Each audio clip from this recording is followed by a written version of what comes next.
Bilaspur collector ने नगरीय निकाय चुनाव से पहले मीडिया से चर्चा करते हुए इस संबंध में विस्तार से जानकारी दी। यहां बिलासपुर नगर निगम के अलावा नगर परिषद तखतपुर, रतनपुर और बोदरी में चुनाव की तैयारी और मतदान से जुड़े महत्वपूर्ण आंकड़ों को साझा किया।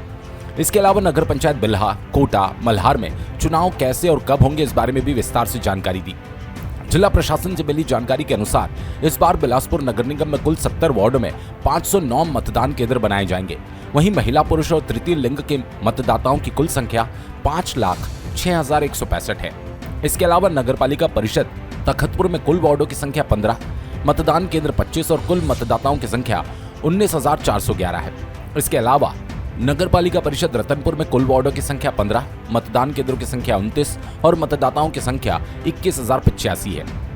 ठीक इसी तरह नगर पालिका परिषद बोदरी में कुल वार्डों की संख्या 15, जहां मतदान केंद्रों की संख्या 21, वहीं मतदाताओं की संख्या 17,064 है। इसी तरह नगर पंचायत बिल्हा, कोटा और मल्हार में वार्ड की संख्या 15-15 और 15 ही है, जबकि मतदान केंद्रों की संख्या 15, 17 और 15 है। जिला प्रशासन से मिली जानकारी के अनुसार बिल्हा में मतदाताओं की संख्या महिला, पुरुष और तृतीय लिंग को मिलाकर 9,349 है, जबकि कोटा में 15,603 मतदाता दर्ज किए गए। इसी तरह मल्हार नगर पंचायत में 7,901 मतदाता है। कल दिनांक 20 जनवरी को 3 बजे राज्य निर्वाचन आयोग द्वारा चुनाव की घोषणा हो चुकी है, कर दी गई है। इसमें मुख्य रूप से नगरीय निकाय और त्रिस्तरीय पंचायत के चुनाव होने हैं। जहां तक बिलासपुर जिले की बात करें, हमारे यहाँ नगरीय निकाय के जो चुनाव होने हैं वो एक दिन होंगे। 11 फरवरी को वोटिंग और 15 फरवरी को काउंटिंग होना है। जो नगरीय निकाय के जो इलेक्शन होंगे वो ईवीएम पे होंगे। इसी प्रकार से नॉमिनेशन कल प्रारंभ हो जाएगा। अगर हम त्रिस्तरीय पंचायत की बात करें तो 3 फेज़ में होना है। मस्तूरी में फर्स्ट फेज़ में 17 को वोटिंग होगी, बिल्हा में सेकंड फेज़ में 20 को वोटिंग होगी और कोटा और तखतपुर में थर्ड फेज़ में 23 तारीख को वोटिंग होगी। इस प्रकार से हमने तैयारी की है और कल हमने इस संबंध में हमारे जितने जिला स्तर के नोडल अधिकारी हैं, सभी एसडीएम्स, उसमें पुलिस के हमारे जितने गस्टेड ऑफिसर्स हैं उनकी बैठक ली है, दंडाधिकारी जो हमारे अनुविभागीय दंडाधिकारी होते हैं उनकी बैठक ली है। और सबसे पहले जो हमारा 2 कंसर्न मेजर रहेगा, पहला चुनाव की व्यवस्था करना और दूसरा चुनाव संपादित करना। तो फिलहाल हम लोग चुनाव की व्यवस्था वाले फेज़ में हैं। इसमें सबसे महत्वपूर्ण होता है एमसीसी का पालन कराना और जो संपत्ति विरूपण अधिनियम है उसको सख्ती से पालन कराना। कल से ही सभी जगह कार्रवाइयाँ प्रारंभ हो गई हैं। जहां तक एमसीसी के वायलेशन की बात है उसके लिए हम लोग बहुत सख्ती से इसमें कार्रवाई करेंगे। अगर कहीं भी लगता है कि मॉडल कोड ऑफ कंडक्ट का वायलेशन हो रहा है, चाहे किसी अधिकारी कर्मचारी द्वारा, चाहे किसी पॉलिटिकल पार्टी द्वारा, उसको सख्ती से कार्रवाई उसमें की जाएगी, जैसा राज्य निर्वाचन आयोग का निर्देश है।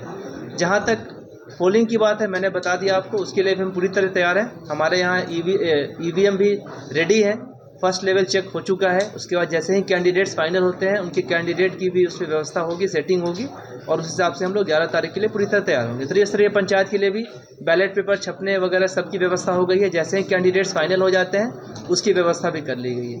हम लोग ने पॉलिटिकल पार्टी की बैठक भी आज बुलाया है 1:30 बजे। उसमें उनको हम लोग चुनाव के संबंध में और जानकारी भी दे देंगे। आपके माध्यम से भी मैं राजनीतिक दलों के जो अभ्यर्थी हैं, उनके जो प्रतिनिधि हैं, उनसे अपील करना चाहूँगा कि जो ये त्रिस्तरीय पंचायत है और जो अर्बन लोकल बॉडीज़ के इलेक्शंस हैं उसमें आप लोग सहयोग करें और जो जिला निर्वाचन कार्यालय है उससे आपको हर तरह का फैसिलिटेशन आपको किया जाएगा। कहीं किसी प्रकार की, चाहे वो परमिशन के मामले में हो, चाहे अन्य किसी प्रकार की कोई असुविधा का सामना नहीं करना पड़ेगा। आप लोग निष्पक्ष और निर्भीक होकर इलेक्शन लड़ें। मेरी आप लोगों के माध्यम से मतदाताओं से भी अपील है कि आप लोग लोकल बॉडी इलेक्शन बहुत ही इंपॉर्टेंट होता है, क्योंकि आप अपने वैसे प्रतिनिधि चुनते हैं जो डायरेक्ट आपसे संपर्क में डेली रहते हैं। तो आप लोग उनमें जो प्रक्रिया है उसमें अच्छे ढंग से भाग लें।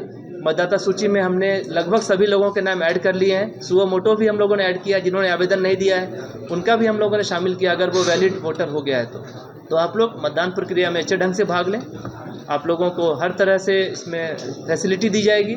मतदान केंद्रों पे भी राज्य निर्वाचन आयोग की जो मंशा है उसके अनुसार एस्योर्ड मिनिमम फैसिलिटी उपलब्ध करा दी जाएगी वोटिंग से पहले।